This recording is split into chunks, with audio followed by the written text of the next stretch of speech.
Hay dos tipos de enlaces borromeos.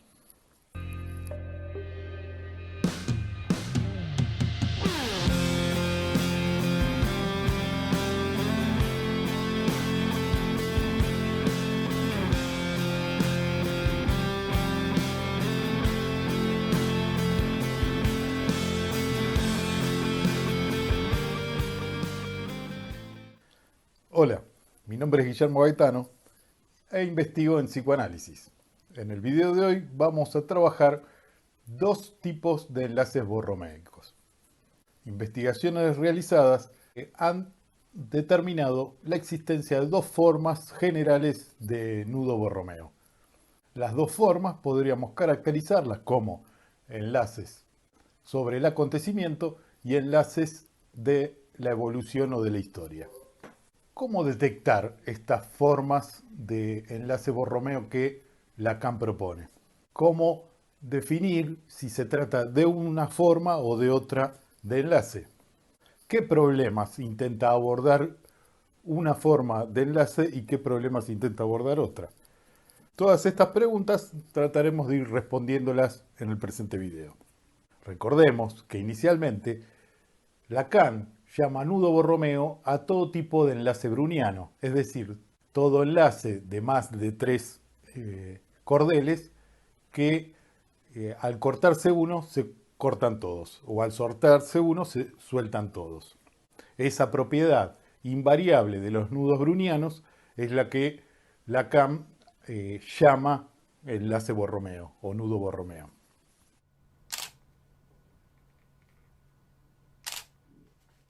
No importa inicialmente si el enlace es de 3, 4, 5 o 6 cordeles o más.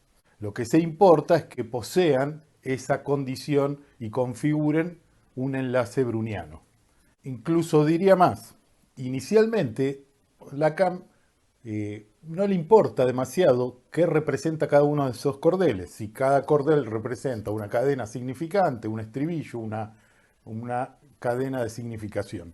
Lo que sí importa es el resultado, la condición de que en ese enlace se produzca esa condición o esa propiedad invariable que remite a la posibilidad de discursividad. Podríamos decir que justamente por esta diversidad de posibilidades para generar ese producto, estamos hablando, nos encontraríamos hablando de el nudo o nudos de acontecimiento. Es decir, lo que se busca es explicar la condición de enlace para la producción de determinado fenómeno particular que es la de sujetar o configurar el objeto A. Al configurar el objeto A dentro de determinado enlace, lo que se configura es la condición de deseo, por decirlo de algún modo. Es la posibilidad de que el deseo se incorpore en el discurso.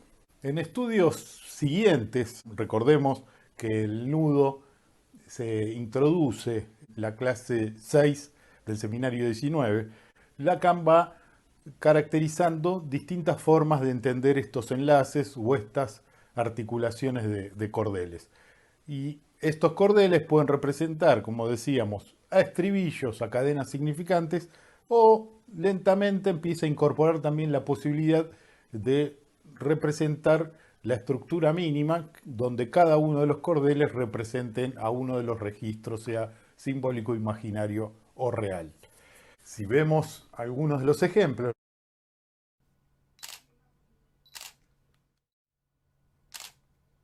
lo que podemos definir es que la pluralidad de configuraciones determina la imposibilidad de tener una lógica única para explicar la situación, por un lado.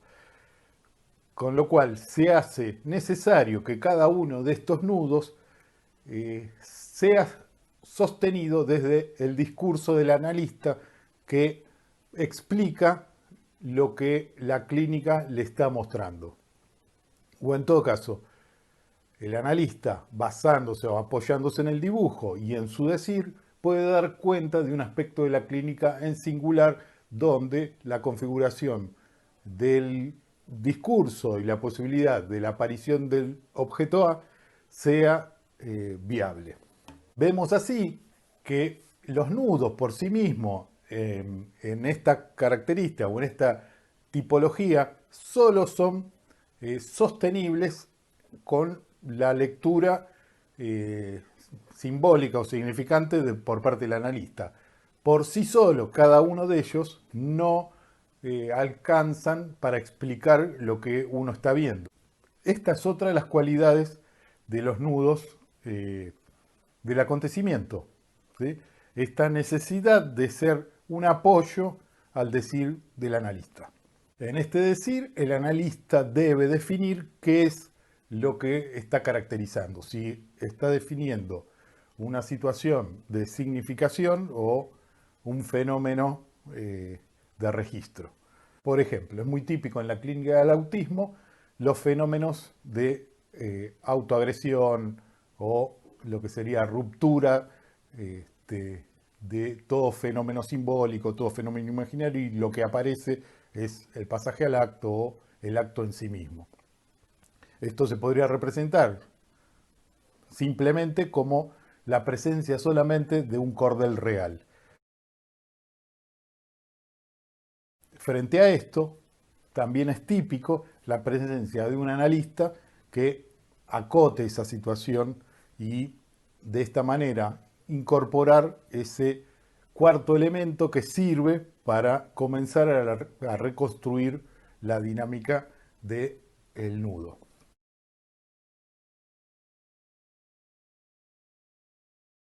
Seguidamente, es también habitual que un analista que trabaja en un pasaje al acto lo que trate es de recuperar cierta dimensión imaginaria, convocar a ser mirado, a que lo mire, a que se tranquilice, a que vea que está él, que lo está acompañando, ¿sí?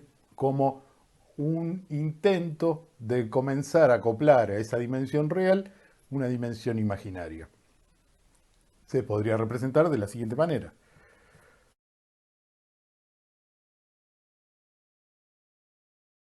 Seguidamente, una vez que se restituye o reconstruye la dimensión imaginaria, uno podría comenzar a trabajar la dimensión simbólica, es decir, el fenómeno posible que desencadenó la situación, que desestructuró el nudo y la composición. Es decir, qué situación generó eso. Con lo cual reconstruye reconstruye la posibilidad de que lo simbólico se integre nuevamente al nudo.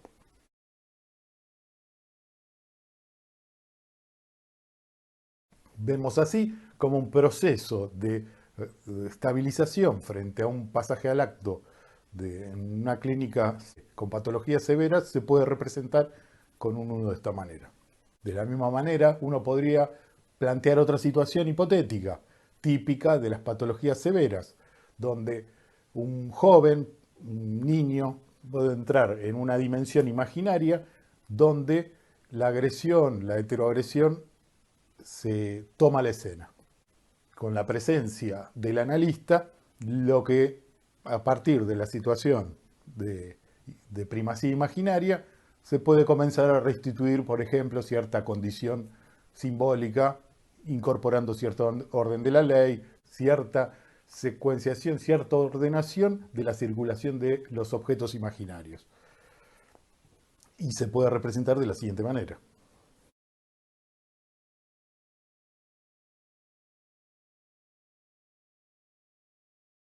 Como decíamos, este tipo de nudos por sí solos no puede representar cualquier escena, ¿sí? Requiere de la narración, como hemos realizado, de una secuencia determinada y esa secuencia puede ser explicada o apoyada en los nudos.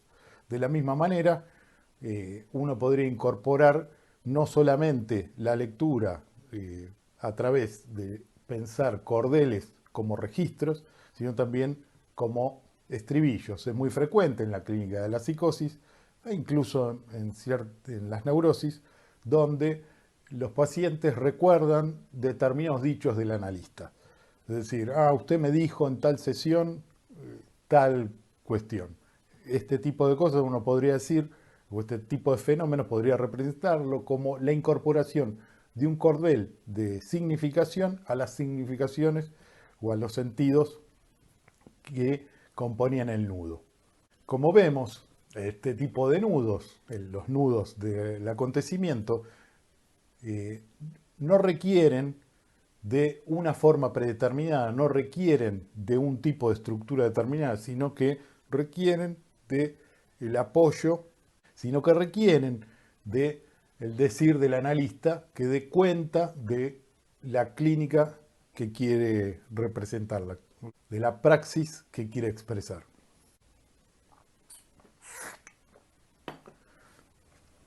Paralelamente a estos desarrollos, Lacan progresivamente comienza a interesarse en la posibilidad de que el nudo Borromeo dé cuenta de las distintas estructuras clínicas, que dé cuenta de las transformaciones que una estructura va generando en el tiempo. De este modo, la lógica de los nudos del acontecimiento comienza a limitarse, con lo cual requiere crear condiciones para poder expresar ese interés.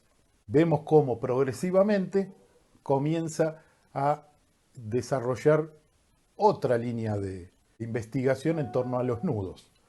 Este tipo de nudo comienza a hacerse cada vez más claro a partir del seminario 22 y de la conferencia, la famosa conferencia, la tercera. En la tercera, Lacan incorpora en el nudo, en un nudo estándar de 3, incorpora grafos o nomina los lugares, casi como grafos o como grafos.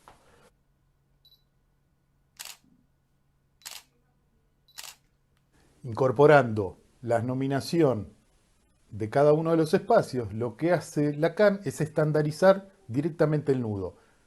Ya no es posible movilizarlo, transformarlo o agregarle nuevos cordeles a ese nudo de 3, porque lo que modificaría sería la condición de los grafos que ha determinado, de los espacios y lugares que ha configurado. El único agregado que realiza definitivamente hacia fines del seminario 22 es el famoso cuarto cordel. Este cuarto cordel vendría a ser el agregado o el sostén del nudo de 3. Queda así configurado lo que sería la estandarización definitiva de un posible nudo de la historia o de la evolución. La estandarización queda entonces en un 3 más 1, es decir, 3 cordeles básicos que representan cada uno a cada uno de los registros y un cuarto cordel que representa a las distintas formas de los recursos que aparecen en las estructuras para compensar, para configurar, para establecer la condición de lazo del nudo. Vemos así como lentamente Lacan comienza a desarrollar esta otra perspectiva.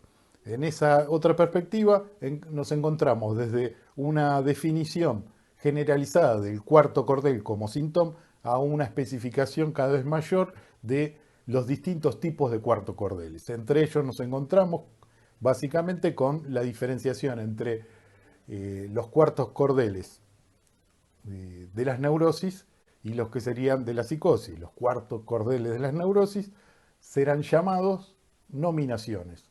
Y nos encontramos con las 3 formas nominativas que tienen que ver con la tipología desarrollada por Freud, que son inhibición, síntoma y angustia. Hacer uso del nudo en términos evolutivos para la neurosis implicará también comenzar a discutir qué otras formas de cuarto cordel existen. Y nos encontramos ahí con la posibilidad de entrar en discusiones que distintas líneas o distintos autores van desarrollando. Particularmente a mí me interesa la línea en donde, además de las nominaciones o este sentido del síntoma ampliado, ¿sí?, logramos definir las nominaciones por un lado, la posibilidad de que esas nominaciones sean levantadas y la constitución de un síntoma que se restrinja exclusivamente a la posibilidad de un saber hacer sobre lo real.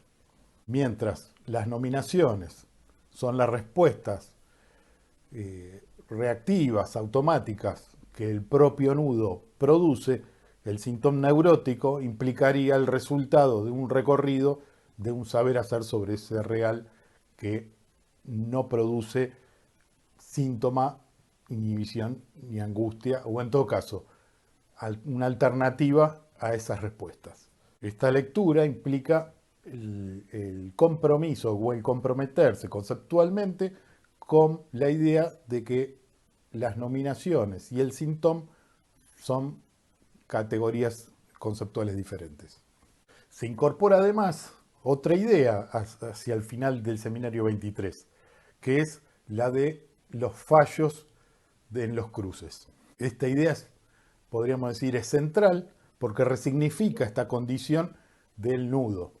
Mientras que en los nudos del acontecimiento, cualquier fallo implicaría la destrucción o la descompaginación de la configuración borromeica, en el nudo de la historia o de la evolución, lo que se produce es la muestra de que la estructura va a generar una respuesta. Es decir, frente a la presencia del fallo, el fallo se observa, se muestra, ¿sí? No se produce más el desenlace o la pérdida de enlace de los cordeles, sino que lo que aparece es la presentación de la falla y lo que produce la estructura son las respuestas a esa aparición o a esa presencia de lo real a través del fallo de cruce.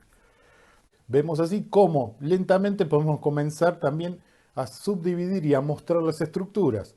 Mientras en las neurosis nos encontramos con respuestas nominativas, en la psicosis nos encontramos con respuestas reparatorias, donde la respuesta más lograda, ¿sí?, es el síntoma.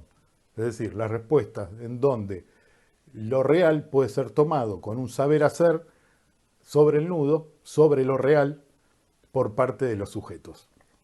Llegados hasta aquí, podríamos decir, o podríamos preguntarnos si este tipo de nudos o de dos formas de nudos implican dos lecturas diferentes. Una posible respuesta sería que en realidad son dos instancias o dos lecturas posibles de un mismo acontecimiento, de una misma situación. Es decir, poder tener la foto de determinada situación o lo que sería la película de un devenir determinado de sucesos. Es decir, abordar el mismo problema desde dos lecturas diferentes y que Lacan ha ido construyendo y ha ido desarrollando sin abandonar en ningún momento ninguna de las dos posibilidades.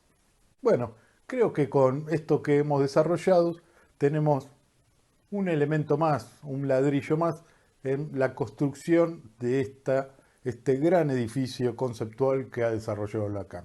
Me parece importante que puedas acceder a estos dos cimientos iniciales o que se van desarrollando a lo largo de la obra para poder leer y abordar esta etapa de la obra lacaniana.